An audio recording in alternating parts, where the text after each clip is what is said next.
නෙළුම් කුළුණ.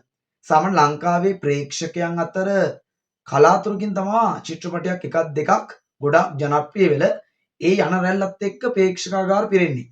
චිත්‍රපට හෝල් පිරෙන්නේ. මේ මොහොතේ අර ගොඩක් අය අතර ජනප්‍රිය චිත්‍රපටයක් තමයි නෙළුම් කුළුණ. එක පැත්තකින් අපිට ඒ සිම්බල් එක හුරුයි. ඒකින්ද ගොඩක් වෙලාවට නෙළුම් කුළුණ අපේ දේශපාලන කියවීමත් එක්ක ඒ ගැන කතා කරන දේශපාලන යටි අර්ථයක් තියෙනවද බලන්න යනවා.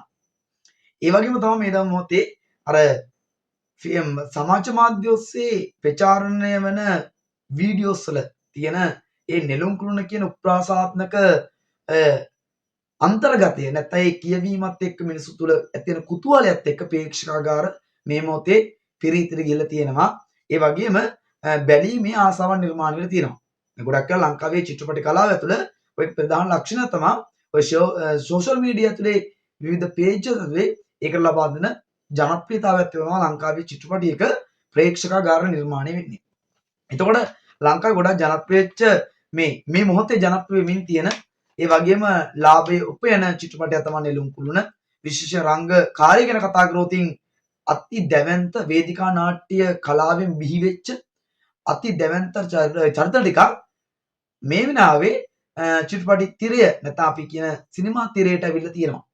කෞශල්‍යා ප්‍රනාන්දු, ප්‍රියන්ත සිරිකුමාර, තුසිත ලක්නාත්, ඒ විතරක් නෙවෙයි චාන්දනී සෙනවිරත්න ඒත් එක්කම රජිත් වැනි මේ නළුවොන්ගේ ඉතා දැවැන්ත රංගකාරියක් නිසාමත් මේ මොහොතේ ඔවුන් දායක වන ටෙලි නිර්මාණ තුලෙත් ඔවුන් හදාගත්ත අනන්‍යතාවයත් එක්ක මේ නිර්මාණයට නෙළුම් කුළුණ කියන එකට අමුතුම සංකේතාත්මක බවක් ඇවිල්ලා තියෙනවා.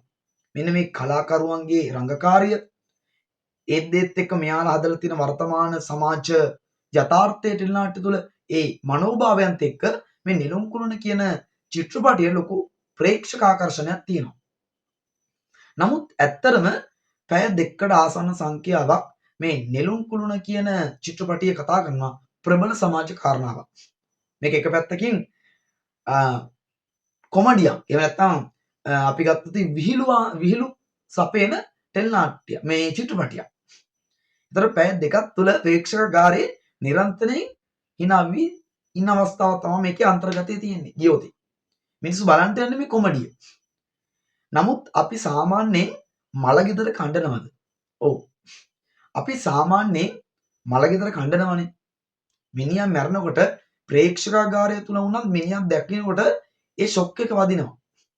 නමුත් මේ චිත්‍රපටය තුලේ සම්පූර්ණ මේ මැරිච්ච මිනිහක් ඉන්නවා. නමුත් ඒ මැරිච්ච මිනිහ වෙනුවෙන් ෂොක් වෙනවා වෙනුවට පෙන්වන්නේ කොමඩියක්. ඒ කියන්නේ ප්‍රේක්ෂකාගාරය දැවැන්ත විදිහට පැය දෙක තුන hina වෙනවා.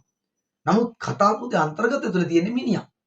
ඒකට හිතන්නකෝ මේ මොහොතේ අපේ සමාජ තාර්ථය තුලේ මිනිහෙක් මැරුණකොට hina වෙන්නේ නැහනේ.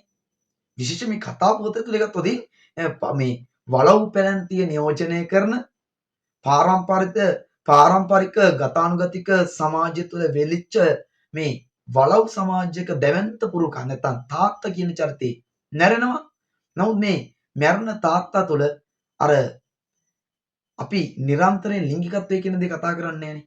කවදාකවත් ලිංගිකත්වය කියන දේ පවුල ඇතුලේ කතා කරන්නේ නැහැ. ඕපන් එකේ කතා කරන්න බයයි. ඒ වගේම අපි ගොඩක් වෙලාවට ව්‍යංගාර්ථයෙන් කතා කරන්නේ. එතකොට මේ මැරිච්ච තාත්තගේ ලිංගික අවයවයක් කෙලින් ඉල තියෙනවා. ඔක තමයි කතාවේ සාරාංශය.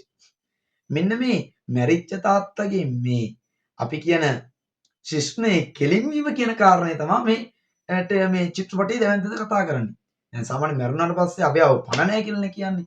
නමුත් මේ වලව් පැලැන්තිය නියෝජනය කරන මේ උගත් පුතෙක් ඉන්න පවුලක ඒ වගේම සෙල්ලක්කාර ජීවිතයක් ගත කරන සාමාන්‍ය ඉගෙන ගත්තේ නැති අර අපි කියන රස්තා පාට්ටකින් ඉන්න සාමාන්‍ය පුතෙක් ඉන්න පවුලක තාත්තා නැති වෙනවා. නමුත් නොසුතු විදියට මේ අර ශිෂ්ණයේ කෙලින් එලා තියෙනවා. ඒක පහත් වෙන්නේ. ඔක තමයි කතාවේ සාරාංශය. දැන් මොකද කරන්න යන්නේ?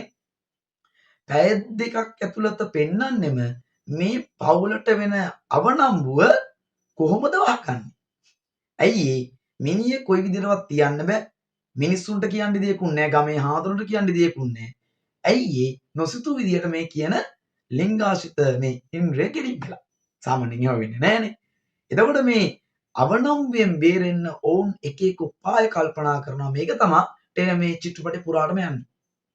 ඒකෙන්ද මිනිස්සුන්ට මේ මිනිහ දකිනකොට දුකක් නෙමෙයි ඇති වෙන්නේ කොමඩියක්. ප්‍රේක්ෂකාගාරේ hina වෙනවා. නමුත් ඒ චරිතය තුළ තියෙන දැවෙන ප්‍රශ්නයක්. වැදගත්ම කාරණේ තමයි ගෙය ඇතුළක වර්තමානයේ වුණත් ලිංගිකත්වය කියන දේ ඕපන් කතා කරන්න බෑ. එක පැත්තකින් කලා නිර්මාණය ඇතුළේ මෙන්න මේ කියන දේ ප්‍රශ්න කරනවා.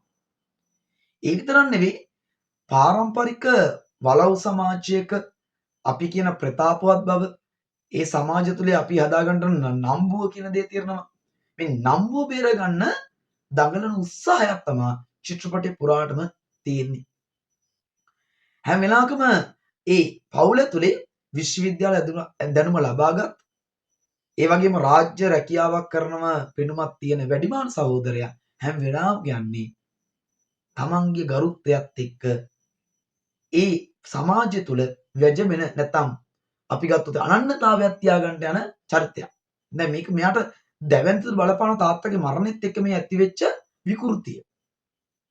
අනිත් පැත්තේ මේ ඒ පවුලේ ඉන්න බාල සොයුරා මේ වලව් කියන දේවල් ගණන් ගන්න නැති ඒ සම්භවය ගැන හිතන්නේ නැතුව සාමාන්‍ය දර කාල බිල්ලන චරිතයක්. ඒතකොට ඒ පවුල තුල මේ අධ්‍යාපනයත් එක්ක ඇති වෙච්ච මේ වෙනස්කම මේ ඝට්ටණය මේ චිත්‍රපටය තුළ පැහැදිලි කරනවා. අනිත් පැත්තෙන් ඇත්තටම අපි කුටුම්බ සංස්ථාව තුළ කොච්චර ඕපන්ද කොච්චර අපි එකිනෙකා අතර සම්බන්ධතා පවත්වනවද ඒ සම්බන්ධ පවත්වන සම්බන්ධතා කොතෙක් දුරට විවෘතද කියන කාරණේ 100%ක් අපි ඕපන් කතා කරනවාද කියන කාරණේ මේ චිත්‍රපටය තුළ කතා කරනවා. විශේෂ ලංකාවේ සංස්කෘතික පද්ධතිය තුළ ලිංගිකත්වය කියන කාරණේ මේ වචනේ කියනකොට බයයි. නැත්තම් ශිෂ්ණය කියන වචනේ කියනකොට බයයි. ඉතින් මෙන්න මේ කියන දේවල් මේ චිත්‍රපටි පුරාණ ප්‍රශ්න කරනවා. ඒ වගේම තමයි මේ චිත්‍රපටය තුළ කතා කරන දැවැන්ත තව කාරණාවක් තියෙනවා. මොකද්ද කියන්නේ? රට වැටුණත් කුළුණ කෙලි. ඔකනේ තියෙන්නේ තේමාව. දැන් මිනිස්සු හිතන්නේ මේක හිතන්නේ පොලිටිකල් ගේම් එකක් වෙන්නදී. එහෙනම් මේ ආණ්ඩුව බලයට ආවෙකත් එක්ක පවතින රාජ්‍ය මේ කරපු වැඩපිළිවෙල විවේචනය කිරීමක් වෙන්නේ නැති කියලා තමයි ගොඩක් කෙනා සමහරවිට බලන්න යන චිත්‍රපටිය. හැබැයි ප්‍රේක්ෂක බැලුවට පස්සේ ඒකෙන් සම්පූර්ණ කතා කරන්නේ ඊට වඩා එහාගිය සමාජ යථාර්ථයක්. දැන් ලංකාව ගත්තත් එච්චර තමයි.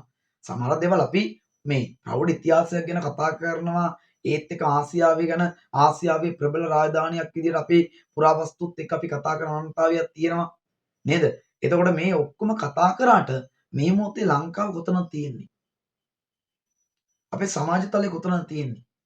සමහර දේවල් අපි ප්‍රතාපවත් කියලා කෑ ගහලා කිව්වට අපි ඇත්තම ලෝකෙත් එක්ක බලපුවම ගොඩක් පසුගාමි. මෙන්න මේ දේත් එක පැත්තකින් අපිට හිතන්න අවස්ථාවක් ගන්න පුළුවන් ඕන ෆිල්ම් එක ඇතුලේ. ඒ ප්‍රේක්ෂකයාගේ රසඥතාවය අනුව ප්‍රේක්ෂකයා ਵਿਚාරය අනුව මේක මට අදාළ මට දැනෙච්ච දෙයක්.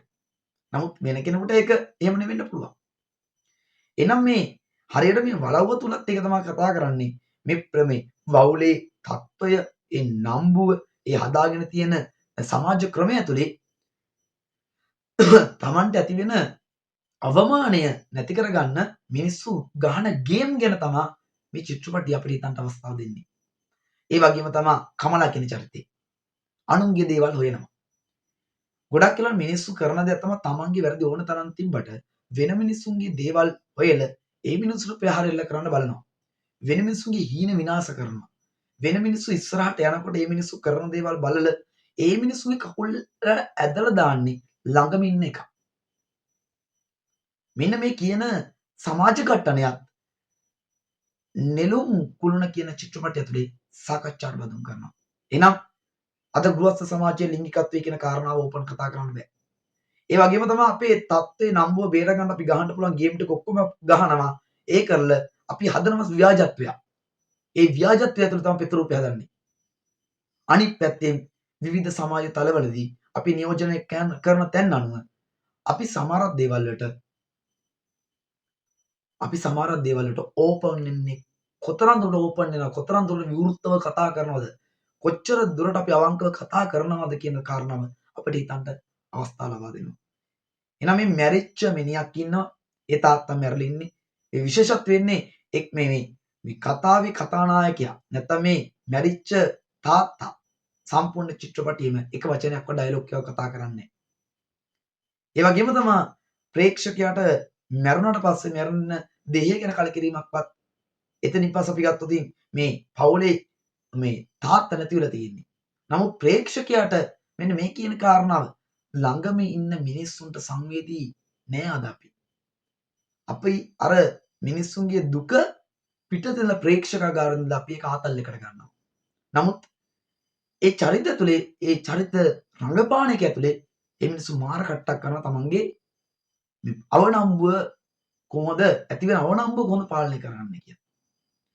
ප්‍රේක්ෂකකාරින්න අපි ඒ අවනම්බුව සඳහා වහන්ට යන ක්‍රම දැකලා අපි hina වෙනවා. එතකොට එක පැත්තකින් ඕනනම් ප්‍රේක්ෂකාගාරේ මේ අපි අපිටම hina වෙන්නේ. මේ චිත්‍රපටිය බලන අපි අපිටම hina වෙනවා කියන කාරණෙත් එක පැත්තක හිතන්න අවස්ථාව දෙනවා මේ නිර්මාණ ශිල්පී. නළුව ගැන කතා කරන්න ගියොත් සැබෑ ජීවිතයේ මිනිසුන්ගේ ජන ජීවිතය අධ්‍යයනය කරපු ඒ නළුවෝ ඒ චරිතය කරන උපරිම සාධාරණීකරණය. අනිත් පැත්තේ වැදගත් කාරණා තමයි අපි මැරෙනකොට මිනිස්සු තත්ත්වෙ පෙන්වන්නට යනවා. ඒකින් නම් මැරුණාට පස්සේ ගන්න පුළුවන් ලොකු පෙට්ටිය වටිනා පෙට්ටිය අපි ගන්නට යන්නේ. ඒවා සමහරක් වෙලාවට ලක්ෂ 5-10 පන්නනවා සමහර පෙට්ටිය. මිනිහේ තියෙන දවස් දෙකක් වෙන්න පුළුවන්. එක්ක පෙට්ටියත් එක්ක පුච්චලා අයින් කරනවා. එක්ක වලලනවා.